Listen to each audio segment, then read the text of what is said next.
Hello. Thanks for coming to the consultation. We're going to talk about your daughter, Michelle, today.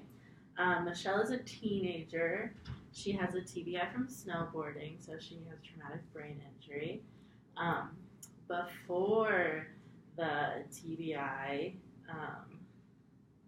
she did not have any previous issues. So she has aphasia now, which I'll explain more about in a bit, which is a result from the TBI.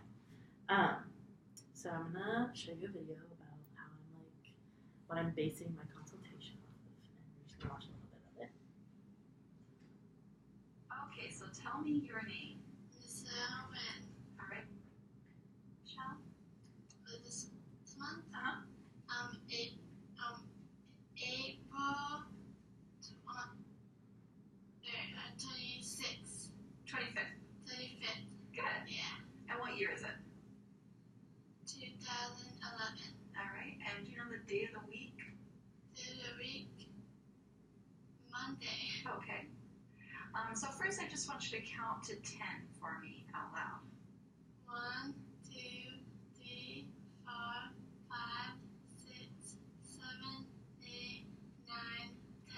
Okay. Can you tell me the days of the week, starting with Sunday?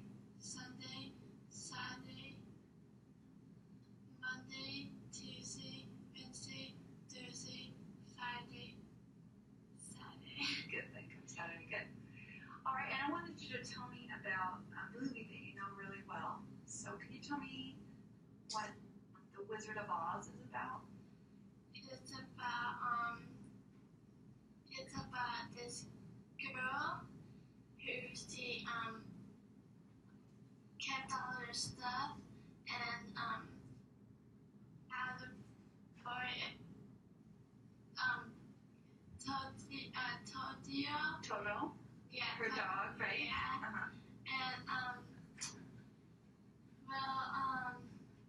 And then she walked to there's a spiral A tornado. tornado, Okay. and she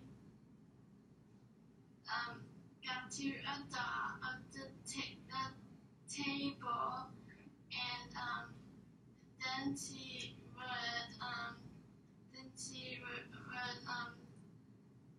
all these Are you talking about the Munchkins? munchkins, and So I think that gives us a pretty good basis about her language. So first we're going to talk about what is aphasia. Aphasia is a brain disorder that affects a person's ability to understand language. It's going to include trouble with speaking, understanding speech, reading and writing, getting letters and numbers mixed up. It's an acquired neurogenic language disorder, and it results from an injury to the brain. Usually it's specifically the left side of the brain, but there can be crossovers from the right side of the brain, but most of the time it's specifically Broca or Wernicke's area, which kind of gets us into the two different types of aphasia, which I will show you videos to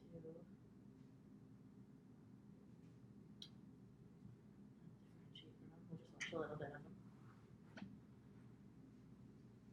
Hi, Byron. How are you? I'm happy. Are you pretty? You look good. What are you doing today? We stayed with the water over here at the moment. Talk to the people over them over there. They're driving for them at the moment.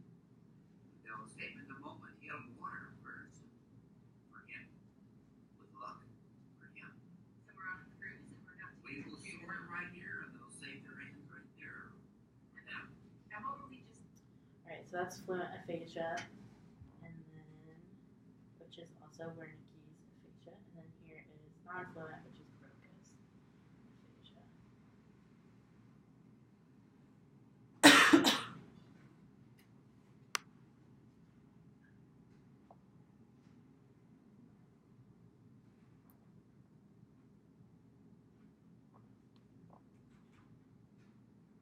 Was 7 years ago.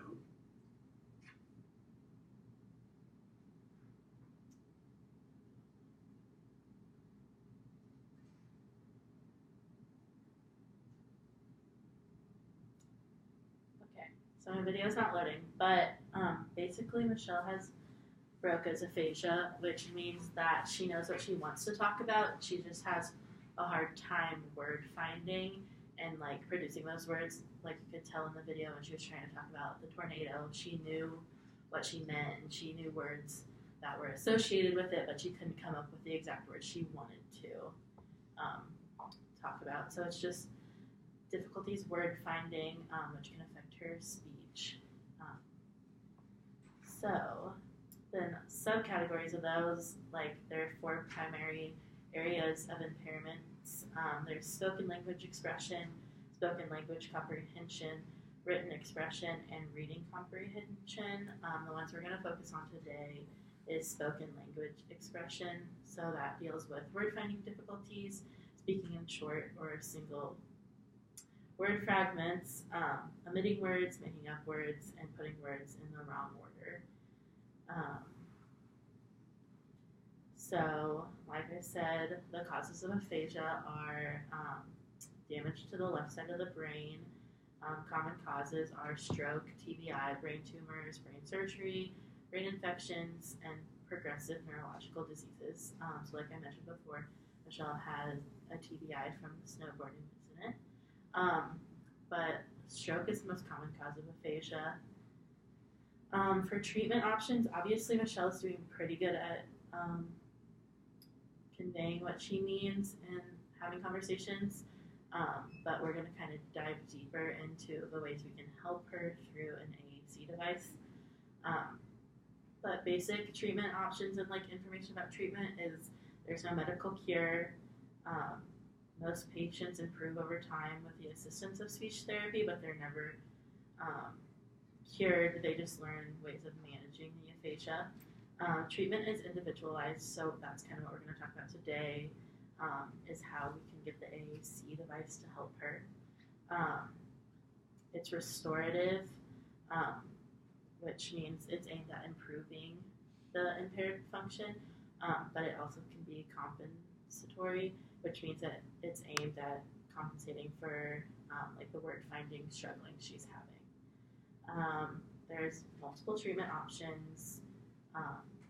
For example, there's like computer-based treatment options, which involves like the computer, obviously, and then like going off of that, there's AAC, which is treatment that involves supplementing or replacing natural communication devices with aided or unaided symbols. So aided symbols would include like your phone or picture communication, and unaided symbols would be like working on like restoring the spoken language using manual signals, gestures, finger spellings. So I am going to turn my computer on because it went off airplay. But the different AAC options that we could use for Michelle are picture communication books. These are kind of the low-tech ones.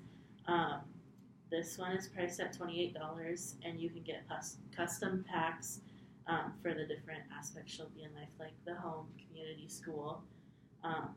There's also a picture dictionary you can get as well. There are tons of like apps you can get. So like 5 through 7 here are like the different apps you can get to help Michelle communicate, and there's one specifically that I want to try today. So if you guys can pull out your phones and download it. It's called Small Talk.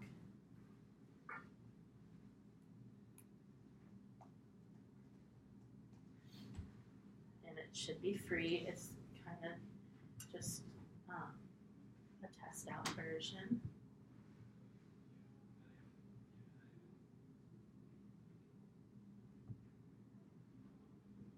Look like that. No, it's the next one down. Yep, that one.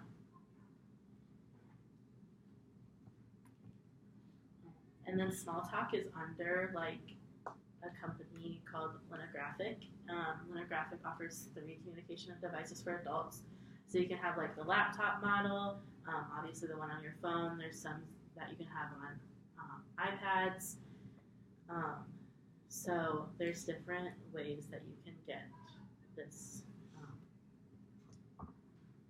AAC. All three of the ways it comes in, there's 17 voices.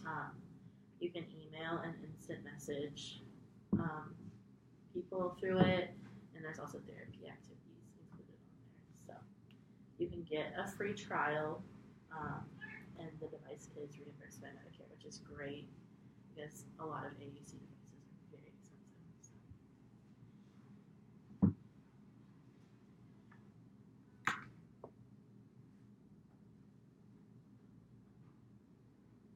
Just let me know. No, do you want to look off of? Actually, I think it's only a bit. Well, Do you do the iPhone? yes, you can do the icons. The videos will be for like therapy type things, and then if you click on it, if you turn your volume up, it should. Yes. I have aphasia. Just a minute, I have something to say. Good morning. How are you? That's some interesting. Yeah. Yeah. 4. Visiting. Thank you. Me. Let's just roll. Oh, Thank you for visiting me.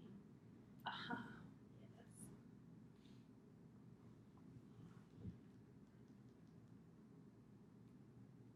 I am using a speech device to talk to you.